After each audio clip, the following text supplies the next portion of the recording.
जय श्री कृष्णा। बांके बिहारी अपने भक्तों के लिए अजब गजब लीलाएं करते रहते हैं।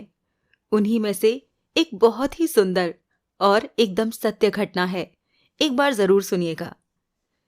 वृंदावन में एक गरीब ब्राह्मण रहता था।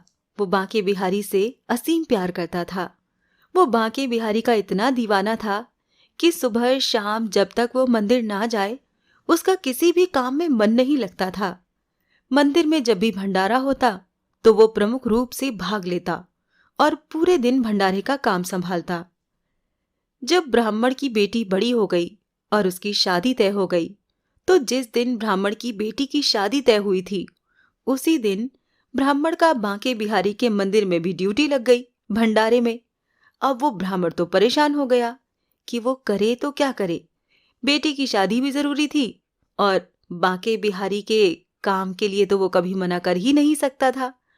ब्राह्मण ने सोचा कि अगर ये बात वो अपनी पत्नी को बताएगा या अपने घर में किसी को भी बताएगा तो सब उससे नाराज हो जाएंगे और सब उसे यही समझाएंगे कि कोई अपनी बेटी की शादी थोड़े ना छोड़ देता है। एक दिन अगर तुम भंडारे में नहीं जाओगे तो भंडारा रुक थोड़े जाएगा, कोई और संभाल लेगा। लेकिन बेटी की शादी तो जिंदगी में एक ही बार होगी। वो ब्राह्मण सोच सोच कर परेशान हो गया कि उसे क्या करना चाहिए। वो जानता था कि कुछ भी हो जाएगा, उसकी पत्नी लेकिन उसे भंडारे में जाने ही नहीं देगी। उसका मन था कि मान ही नहीं रहा था। वो अपने बांके बिहारी से नजरें नहीं चुरा सकता था। तो उसने अपनी बेटी की शादी के दिन ही अपने घर में बिना बताए चुपचाप समय से पहले ही मंदिर जाने की सोची। उसने सोचा कि वो मंदिर जाएगा थोड़ी देर के लिए और आ जाएगा शादी के टाइम तक वापस। अब वो मंदिर पहुंच गया। मंदिर में जाकर उसने प्यार से सबको भंडारा खिलाया।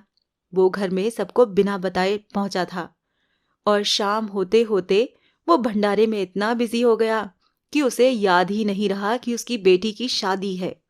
वो बांके बिहारी की भक्ति में इतना लीन था कि उसे दुनिया की कोई खबर ही नहीं थी। और जब बांके बिहारी मंदिर का भंडारा खत्म हुआ तब उसे याद आया कि आज तो उसकी बेटी की शादी थी। तब वो जल्दी जल्दी अपने घर पहुंचा, लेकिन उसके पहुंचने का कोई फायदा नहीं था क्योंकि तब तक शादी भी हो चुकी थी और लड़की की विदाई भी हो चुकी थी। अब उसे ये डर था कि घर पहुंचते ही सभी उससे झगड़ा करने लगेंगे। लेकिन जब वो घर पहुंचा तो उसकी पत्नी बोली, आ जाओ चाय पी लो, तुम बहुत थक गए होंगे। अब वो सोचने लगा कि हुआ क्या है, घर में कोई मुझसे कुछ पूछ भी नहीं रहा, कोई मुझसे कुछ कह भी नहीं रहा। वो अपनी बेटी की शादी में नहीं था, फिर भी उसके परिवार में से किसी ने भी उससे कुछ नहीं कहा और ना ही कुछ पूछा। और तो और उसकी पत्नी एकदम सही से उससे बात कर रही थी। ब्राह्मण ने भी सोचा कि चलो छोड़ो, जो हो गया सब प्रभु की इच्छा। अगर घर वाले समझ गए हैं तो इससे अच्छी तो बात और क्या हो सकती है। कुछ दिनों के बाद बेटी की शादी में जो फोटोग्राफी हुई थी, फोटोग्राफर शादी का एल्बम घर पर दे गया। अब वो ब्राह्मण सोचने लगा, मैं इस शादी में तो नहीं था, चलो एल्बम ही देख लेता हूं कि बेटी की शादी हुई कैसी थी। मगर ये क्या, वो तो देख रहा है कि इस शादी में हर जगह उसके फोटो थे। अब तो ब्राह्मण फूट फूट कर रोने लगा और बांके बिहारी को मन ही मन याद करने लगा और सोचने लगा, प्रभु ये तेरी कैसी लीला है।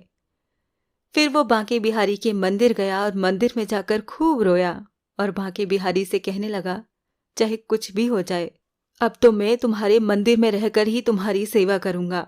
अब मैं जान गया हूं कि जो भगवान में भक्ति करता है, भगवान उसे कभी भी अकेला नहीं छोड़ते हैं, बल्कि हर जगह बांके बिहारी उसके साथ खड़े होते हैं।